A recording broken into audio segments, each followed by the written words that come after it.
안녕하세요, 국지맨입니다.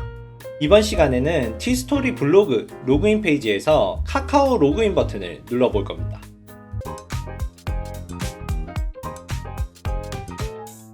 자, 웹크롤링 혹은 웹스크래핑이라고 하는데 저희가 보고 있는 웹페이지에서 원하는 요소를 코드로 가져오는 기술입니다. 오늘은 카카오 로그인 버튼을 파이썬으로 눌러보는 작업까지 해줄 겁니다. 자, 저번에 구현해주신 코드에서 실행을 시켜봅니다. 실행을 컨트롤 R, 엔터로 해서 실행을 시켜주시면 저희가 접속하고 싶은 티스토리 블로그 로그인 페이지가 접속이 됩니다. 저희는 이 로그인 버튼 요소를 파이썬으로 가져와서 클릭으로 눌러주고 싶습니다. 자, 그러면 웹페이지의 요소에 대해서 조금 아셔야 되는데 우선은 직접 보여드리겠습니다. 저희가 원하는 요소를 오른쪽 버튼을 눌러서 검사를 눌러줍니다. 검사를 눌러주게 되면 이렇게 웹페이지의 개발자 도구가 실행이 됩니다. 이것은 이 웹페이지를 구성하고 있는 HTML의 각각의 요소들이 정의되어 있는 HTML 코드입니다. 이 중에서 마우스를 갖다 대보면 각각의 요소들이 하이라이트 돼서 어느 부분인지 볼 수가 있습니다. 저희가 카카오 계정 로그인 버튼에서 검사를 눌렀을 때 이렇게 스팸 요소가 하이라이트가 돼서 보여집니다. 자, 그러면 저희는 요것을 가져와서 파이썬으로 가져와서 클릭을 해주면 그러면 이 버튼이 클릭되는 동작을 수행할 겁니다. 자, 그러면 이 요소를 어떻게 가져와 주냐 그리고 어떻게 파이썬에서 사용해 주냐 하면 저희 파이썬으로 돌아옵니다. 로그인 버튼 변수를 받아줄 로그인 버튼으로 해서 변수를 하나 만들어주고, 자, 저희가 사용하는 브라우저 크롬 브라우저의 함수 find element라고 있습니다.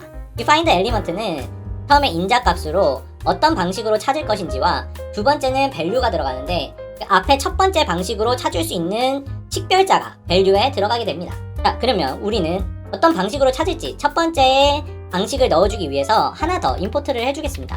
그럼 셀레니움에서 웹드라이버 그리고 커먼 그리고 바이에서 임포트를 해줍니다. 자, 그러면 저희는 바이라는 모듈을 쓸 수가 있는데 이 바이에서 점을 눌러보면 CSS 셀렉터 그리고 ID, name, XPath 뭐 여러가지 많습니다.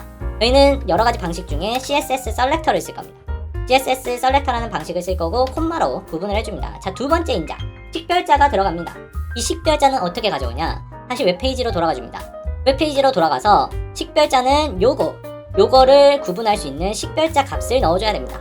자, 이것을 어떻게 가져오냐, 쉽게 가져오는 법은 이렇게 오른쪽 버튼을 눌러줍니다. 오른쪽 버튼에서 카피에서 셀렉터가 있습니다. 이거를 카피 셀렉터를 눌러줍니다.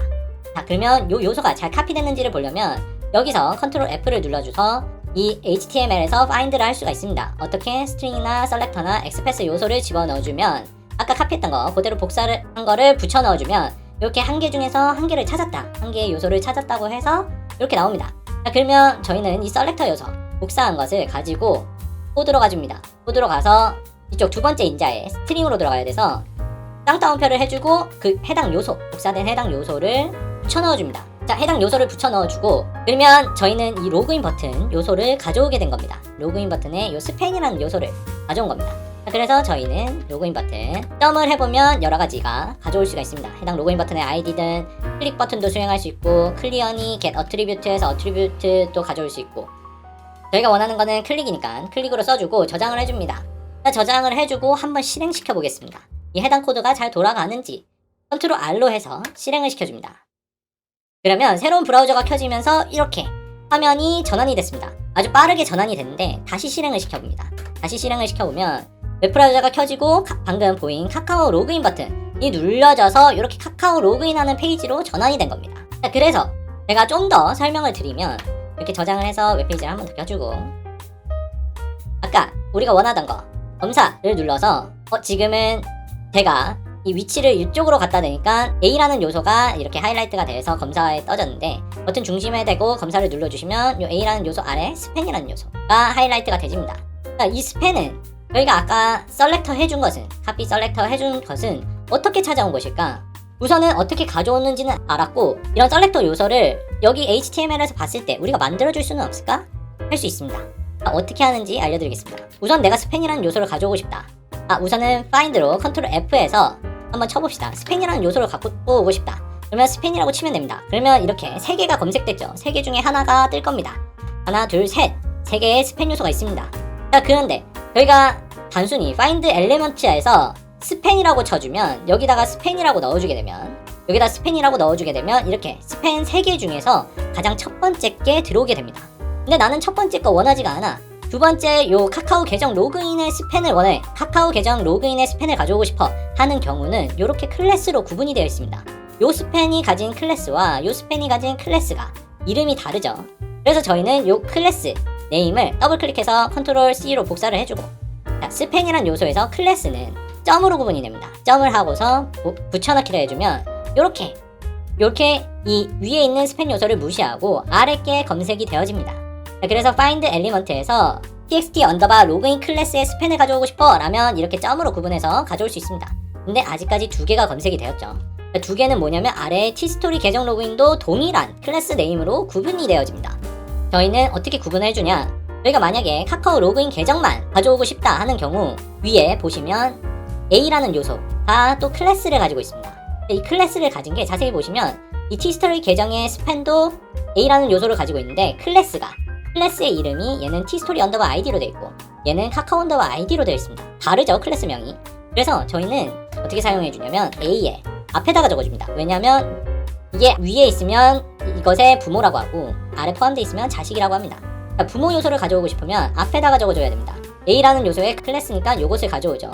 요것을 더블 클릭하면 복사가 됩니다. 더블 클릭해서 복사를 해오고, 복사를 해오면 이렇게 클래스의 빈칸이 있습니다. 클래스의 빈칸은 점으로 구분을 해주면 됩니다. 이렇게 점을 눌러주니까 지금 한 개로 변하게 됐죠. 이것은 어떻게 하냐면 A라는 요소의 요 클래스 이름을 점 버튼 로그인 점 링크 언더바 카카오 아이디 하고 자식 요소는 띄워주면 됩니다. 스페이스 하나로 띄워주고 그 다음에 txt 언더바 로그인 클래스를 가진 스팬을 가져오고 싶어 해서 요렇게 하나가 검색되면 요 하나만 find element에서 특정 하나만 가져올 수가 있습니다. 자, 그러면 저희는 아까 요거 주석 처리된 거 컨트롤 슬래시에서 풀어주고, 아까 이렇게 길게 카피 셀렉터에서 가져올 수도 있지만 저희가 방금 만들어준 짧게 해서 딱 필요한 것들만 만들어준 요걸로도 동작을 하는지 한번 보겠습니다. 자, 저장을 해주고, 자, 컨트롤 R로 실행을 해줍니다. 컨트롤 R로 실행을 해주면 브라우저가 켜지고 동일하게 해당 버튼의 요소를 잘 가져와서 카카오 로그인 페이지로 로그인 되는 것까지 구현을 해줬습니다. 이제 여러분들은 원하는 요소가 있으면 어디든 갖다 대고 검사를 눌러서 가져올 수가 있습니다. 해당 요소를 가져와줘서 클릭하는 것까지 이번 영상에서 해봤고, 다음 영상에서는 카카오 아이디와 비밀번호를 입력해주는 것을 구현해주겠습니다. 그럼 다음 영상에서 뵙겠습니다.